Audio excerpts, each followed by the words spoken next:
Admit it, each one of those short snippets made you feel something, remember something, perhaps even conjure specific scenes in your mind, different from those we showed you. If we're right, you've already had a small glimpse of the deep and mysterious connection between music and the mind. Our associations with music run really deep. It's something that is with us our entire lives. I mean, from birth, we're exposed to music. It just permeates who we are. And so, we can hear those even fragments of music, and it awakens the soul. Music looked like this in Mozart's time.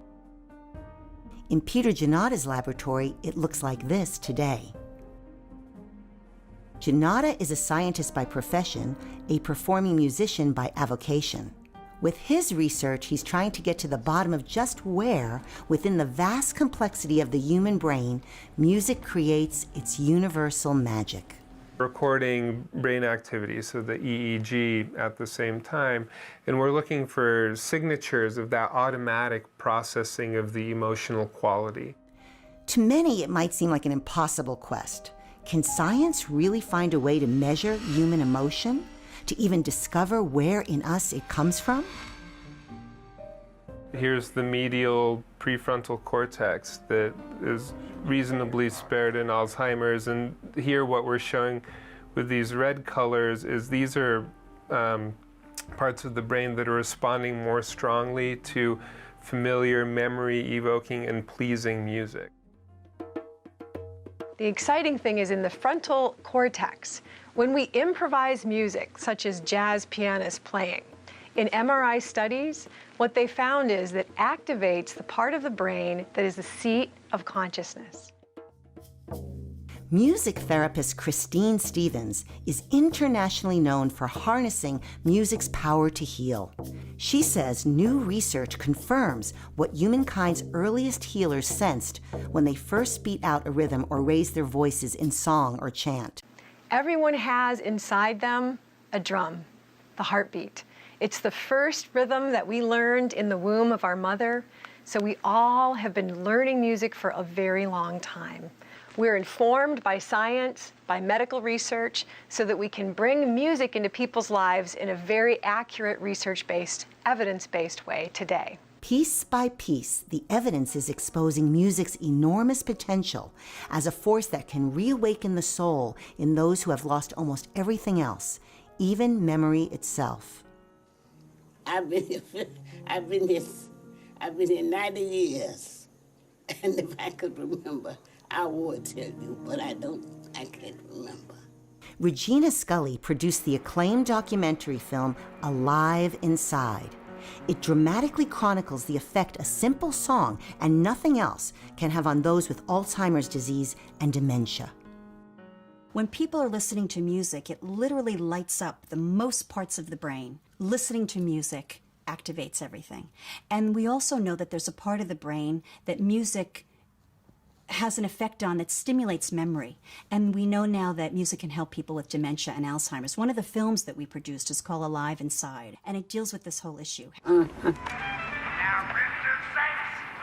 It takes me back to my school days. I would like to hit the number.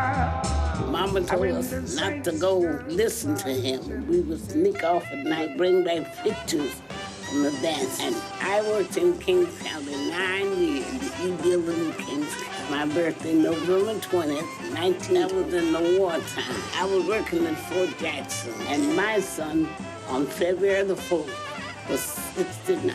I didn't know I could talk so much.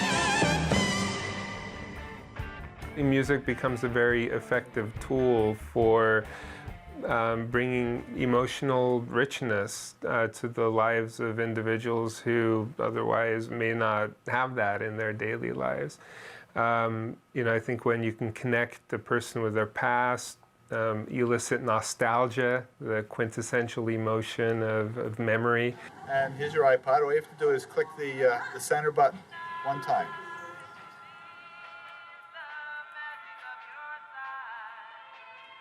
I think you're all set. We're just in love tomorrow.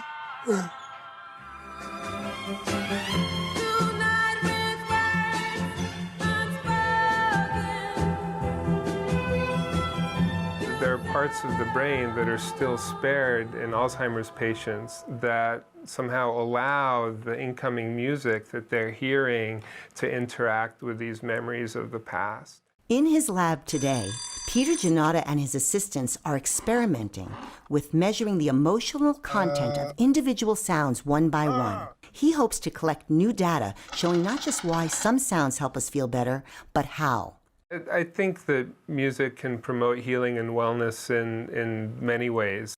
Music creates this rich world that our minds can interact with in all these ways that people aren't going to be judgmental about. What's interesting about preventive medicine is using music not just to treat illnesses, but also to maintain our health and well-being. The doctors don't have to prescribe this, you prescribe it yourself. There's no side effects, and you don't even need to refill your prescriptions. Peter Giannotta and fellow musician Gene Fox have found that as effective as music can be as a healing force for everyone, it's an essential need for some. Going out to play music once a week is absolutely critical for my mental health. You know, it gives me an opportunity to interact musically with other people, just to let loose, try out new stuff, so it's a great release. It doesn't matter whether you could carry a tune or not. It always feels good to sing, and your voice is important. The ability to engage with music in a free and creative way allows you to work through thoughts. It's kind of like music becomes the background soundtrack for your life.